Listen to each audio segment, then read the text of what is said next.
सलवार कुर्ता जाली का, जुलम लेके आया सितम लेके आया, किया आज मुझे नींद नहीं आएगी। पैसों की मजबूरी के कारण इन्हें पर्दे पर अपने सगे भाई के साथ रोमांस करना पड़ा था। गोरा रंग चुनरिया चहली महतिया वाली के दिल मेरा। शराबी बाप ने पूरे परिवार का बेड़ा गर्क कर दिया था, जिसके कारण खिलौने से खेलने की उम्र में इन्हें स्टूडियो के चक्कर लगाने पड़ते थे। बदला सारा जमाना बाबू, बदला सारा जमाना। बचपन में ही इन पर अपने 4 भाई, 4 बहनें, शराबी अब्बा और लाचार अम्मी की जिम्मेदारी थी। इसलिए केवल 13 साल की उम्र में ये फिल्म में आइटम रोल करने के लिए मजबूर हो गई। ये दुनिया उसे की जो प्यार कर ले। लेकिन अपने काम को लेकर ये इतनी समर्पित थी कि किसी भी कीमत पर शूटिंग नहीं छोड़ती थी। यहाँ तक कि जब ये 8 महीने की प्रेग्नेंट थी, तब भी फिल्म की शूटिंग के लिए सेट पर टाइम से पहुंच जाती थी। तुम्हीं से पूछती हूँ, मुझे तुमसे प्यार क्यों है। अपनी नेचुरल एक्टिंग और अभिनय की खानदानी विरासत के चलते इन्हें फिल्मों में नाम और शोहरत मिलते देर नहीं लगी। इनका करियर और भी आगे जाता, लेकिन ये बॉयकॉट गैंग का शिकार हो गई। इनकी फिल्मों का बहिष्कार किया गया और जगह जगह इनके पुतले फूके गए।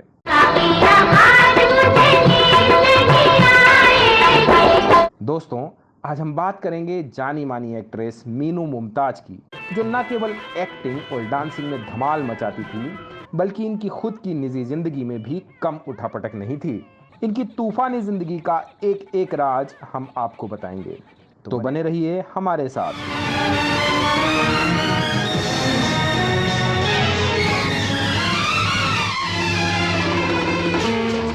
सलवार कुर्ता जालम पर देसी दवा देके न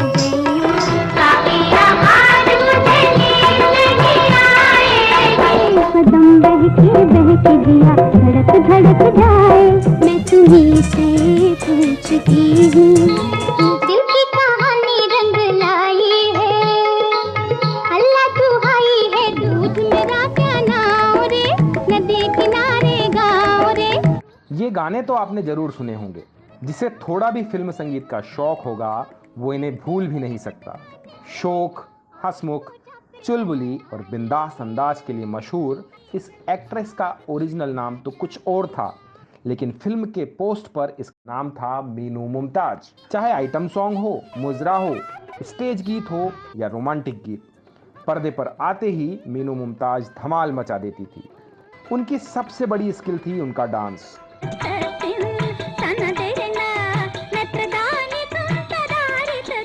एक्टिंग और डांसिंग उनके खून में थी, क्योंकि उनके पिता खुद अपने जमाने के बहुत मशहूर डांसर थे, जिनका नाम था मुमताज अली।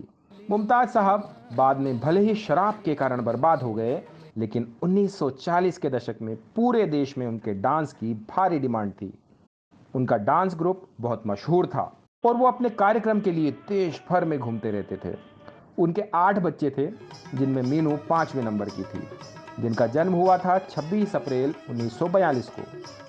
ये वो दौर था जब फिल्में और फिल्मी कलाकार तेजी से लोकप्रिय हो रहे थे, इसलिए मुमताज अली के ग्रुप को काम मिलना कम होता गया और उनके परिवार की आर्थिक स्थिति खराब होने लगी। इस तनाव को मुमताज अली झेल नहीं पाए और दिन रात शराब पीने लगे। इन सारे कारणों से उनके घर में खाने पीने की भी किल्लत होने लगी। कहते हैं कि गरीबी में आदमी सबसे पहले अपना बचपन खो देता है। गरीब के बच्चों पर जल्दी जिम्मेदारी आ जाती है, इसलिए मुमताज अली के बच्चों को भी रोटी पानी के इंतजाम के लिए इस घर से निकलना पड़ा। दरअसल डांस कंपनी के साथ मुमताज अली बॉम्बे टॉकीज के मशहूर एक्टर और डांसर थे। उस जमाने में प्रोडक्शन हाउसों का दबदबा था और फिल्मी कलाकार उनके यहाँ नौकरी किया करते थे, लेकिन शराब के कारण मुमताज अली को ये काम मिलना भी बंद हो गया था। बाद में वो अपने घर में ही लड़कियों को डांस ट्रेनिंग दिया करते थे। घर में ही डांस एकेडमी होने के कारण मीनू भी बचपन से ही बेहतरीन डांसर बन गई। ये दुनिया उसे की जो प्यार कर ले। उनका घर का नाम था मलिकुनिसा अली। घर में गरीबी आई तो मीनू को काम की तलाश में घर से बाहर निकलना पड़ा। उन्हें डांस अच्छा आता था, इसलिए वो नाटकों में भी काम करने लगी और उनके बड़े भाई महमूद भी फिल्मों में चाइल्ड आर्टिस्ट बन गए। हालांकि इससे पहले महमूद को गली गली में आइसक्रीम बेचने से लेकर ड्राइवरी और लोकल ट्रेन में मिमिक्री करने जैसे काम भी करने पड़े थे। दरअसल मीनू मुमताज बेहद सुंदर और बोल्ड एक्ट्रेस थी। काम की तलाश में वो लगातार फिल्म स्टूडियो के चक्कर काटा करती थी। मीनू ने 1955 में फिल्म घर घर में दीवाली से शुरुआत की थी। इसके बाद उसी साल फिल्म मेकर नानू भाई वकील ने 1955 में उन्हें अपनी पहली फिल्म सखी हातिम में रोल दे दिया, जिससे उन्हें पहचान मिलने लगी। हालांकि मीनू की मां नहीं चाहती थी कि घर की लड़की फिल्मों में काम करे, वो इसके सख्त खिलाफ थी। लेकिन उनके पिता मुमताज अली ने कहा कि मछली का बच्चा मछली ही बनता है, झींगा नहीं। उनके कहने का मतलब था कि एक्टर डांसर की बेटी एक्टर नहीं बनेगी तो क्या बनेगी। इस तरह मीनू की फिल्मों में एंट्री हो गई, लेकिन उन्होंने हमेशा अपनी मां की बात का पालन किया कि वो फिल्मों में सिर्फ अपने काम से काम रखेगी। उस वक्त उनकी उम्र केवल 13 साल थी। मैं चली जिस गली झूमे सारा गाँव रे। मीनू मुमताज के बड़े भाई और कॉमेडियन महमूद ने मीना कुमारी की बहन मधु से शादी की। ऐसे में मीना कुमारी ने भी उनकी बहुत मदद की। मल्लिकुनिसा के बजाय मीनू मुमताज नाम रखने की सलाह भी मीना कुमारी ने ही दी थी। सखी हातिम में काम करते हुए मीनू मुमताज को साथ मिला कुलदीप कौर का, जो उस जमाने की मशहूर खलनायिका थी। वो मीनू के डांस और एक्टिंग से काफी इम्प्रेस थी और उन्होंने मीनू को मिस कोका कोला, सोसाइटी जैसी कुछ फिल्मों में डांसर का काम दिलाया।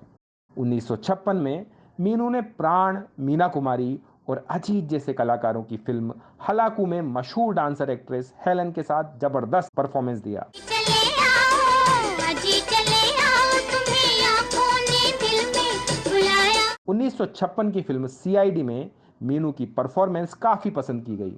उस समय मीनू महज 14 साल की थी। भूत मेरा क्या नाम रे, नदी किनारे गाँव रे। मीनू मुमताज बतौर डांसर फिल्मों में बहुत लोकप्रिय हो गई, लेकिन उन्होंने हमेशा अपनी मां की सीख मानी और कभी कम कपड़े पहनकर या अश्लील गानों पर डांस नहीं किया।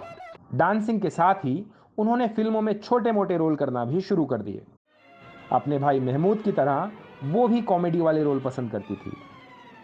इस दौरान उनकी जोड़ी मशहूर कॉमेडियन जॉनी वॉकर के साथ जम गई। मीनू ने कुछ फिल्मों में लीड रोल भी किए, जिनमें बलराज साहनी के साथ वो ब्लैक कट, सुरेश के साथ घर घर की बात और राजेंद्र कुमार के साथ चिराग कहाँ रोशनी कहाँ में नजर आई। फिल्म बैंक मैनेजर में वो सेकंड लीड हीरोइन थी। मीनू मुमताज उस जमाने के हीमेन दारा सिंह के साथ भी काम करना चाहती थी। उनकी ये इच्छा अपने करियर के बिल्कुल आखिरी में यानी 1963 में पूरी हुई, जब दोनों ने फिल्म फौलाद में एक साथ काम किया। यूं न देखो आज नफरत से मुझे। मीनू मुमताज ने इस तरह करीब 100 फिल्मों में काम किया, जिनमें से 14वीं का चांद, साहब बीवी और गुलाम, मिस इंडिया, माई बाप, दुश्मन, आशा, यहूदी, मिस्टर कार्टून ए में, कारीगर, कागज के फूल, कैदी नंबर 911, दुनिया ना माने, घूंघट, तू ना सही और सही, घराना, ताजमहल, जहानारा और गबन जैसी फिल्में बहुत पसंद की गई। कहो मैं कब तक नाचूं, कहो मैं कब तक नाचूं। मीनू मुमताज ने अपने भाई महमूद के साथ काम किया था। भाई बहन का एक ही फिल्म में काम करना कोई नई बात नहीं है, लेकिन जिस फिल्म की हम बात कर रहे हैं उसमें मीनू की अपने भाई महमूद के साथ रोमांटिक जोड़ी थी, जिससे उनके फैंस भड़क गए। और रंग चुनरिया चहली महतिया वाली के दिल मेरा। 1958 में रिलीज हुई हावड़ा ब्रिज में मीनू मुमताज और महमूद एक दूसरे के अपोजिट थे। फिल्म और स्क्रिप्ट की डिमांड के कारण उन्हें पर्दे पर रोमांस करना पड़ा। हालांकि ये सब प्रोफेशनल काम है, लेकिन उन्हें अपने सगे भाई के साथ रोमांस करने के लिए खूब आलोचना सुननी पड़ी और उनके परिवार को भी गालियां मिलने लगी। कई जगह उनके पुतले भी फूके गए। महमूद और मीनू हिंदी सिनेमा के शुरुआती उन लोगों में शामिल हैं जिनको बाइकआउट किए जाने की मांग की जाने लगी। लोग भड़क कर उन्हें फिल्मों से हटाने की मांग कर रहे थे। लोग ये कहते हुए सड़कों पर उतर आए कि आखिर सगे भाई बहन रोमांस कैसे कर सकते हैं। इसके बावजूद मीनू ने काम करना जारी रखा। धीरे धीरे सब ये बात भूल गए। साल 1963 की बात है। मीनू अपने परिवार के साथ मद्रास यानी चेन्नई गई हुई थी। वहां उनकी मुलाकात film director S Ali Akbar से हुई। जल्द ही दोनों की शादी तय हो गई। शादी के बाद मीनू को फिल्मों में काम छोड़ना था, लेकिन उस समय उनके पास जहानारा और पालकी जैसी कई फिल्में थी। 1963 में अली अकबर से शादी के बाद मीनू ने ये फिल्में पूरी की। फिल्म पालकी बनने में पूरे 4 साल लगे, जो 1967 में रिलीज हुई। फिल्म की शूटिंग करते हुए ही उनके 2 बच्चे एजाज और महनाज का भी जन्म हुआ। प्रेगनेंसी के साथ शूटिंग करने के लिए फिल्म में ऐसे सीन डाले गए जिसमें उन्हें प्रेग्नेंट दिखाया गया था। शादी के कुछ साल बाद ही मीनू ने फिल्म इंडस्ट्री के साथ साथ भारत भी छोड़ दिया। कुछ बरसों तक वो कुवैत में रही, फिर कनाडा के टोरंटो में जाकर बस गई। उनका जीवन अच्छा गुजर रहा था, तभी करीब 61 साल की उम्र में एक दिन वो अचानक बेहोश हो गई और उनकी याददाश्त भी चली गई। जांच में पता चला कि उनके ब्रेन में 4 इंच का ट्यूमर है और ये पिछले 15 सालों से धीरे धीरे बढ़ रहा है। उनकी हालत देखकर ऐसा लग रहा था कि वो अब ठीक नहीं हो पाएंगी, लेकिन मुंबई के डॉक्टर झा ने बहुत सफलता से उनका ऑपरेशन कर दिया, जिससे वो बिल्कुल ठीक हो गई। अपने जीवन के तमाम उतार चढ़ाव के बीच वो लगातार भारत आती रही। हर साल कम से कम एक बार वो भारत जरूर आती थी। मुंबई, पुणे, बेंगलुरु में उनकी प्रॉपर्टी थी और वो अक्सर पुणे में रुका करती थी। जब वो मुंबई आती थी तो फिल्म इंडस्ट्री में अपने जान पहचान के लोगों से भी जरूर मिलती थी। 23 अक्टूबर 2021 की सुबह वो हमेशा हमेशा के लिए इस दुनिया से चली गई।